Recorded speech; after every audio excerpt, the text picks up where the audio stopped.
Okay, so this question just made my day. I cannot tell you how excited I am that someone asked this. Thank you, Doc. And what a lot of people don't know is that insulin is not the only way for glucose to get into the cell. So think of this.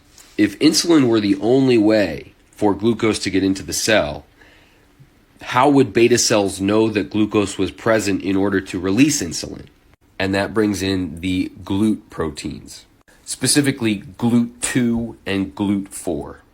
When it comes to releasing insulin, GLUT2 allows whatever glucose is in the blood, right? You eat something, your blood sugars start going up. That sugar is let into the beta cells by GLUT2. Once the beta cells sense that our blood sugar is rising, that's when it starts to make insulin. So check out this paper from 1985, Increased Muscle Glucose Uptake After Exercise, No Need for Insulin During Exercise. They found that skeletal muscle increases its insulin sensitivity independent of whether or not insulin is there. In this specific situation, there was no insulin there, but glucose was still being transported at an increased rate into the cell. And then there's this paper that gets into even more specifics on specifically the glucose transporter family, the GLUT2s and the GLUT4s.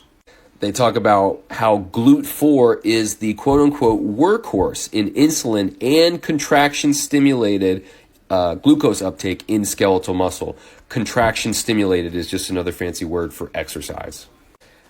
They conclude that ultimately an array of circulating metabolites and hormone-like molecules and potentially supplementary glucose transporters play roles in fine-tuning glucose flux into the cell between different organs in response to an altered energy demand.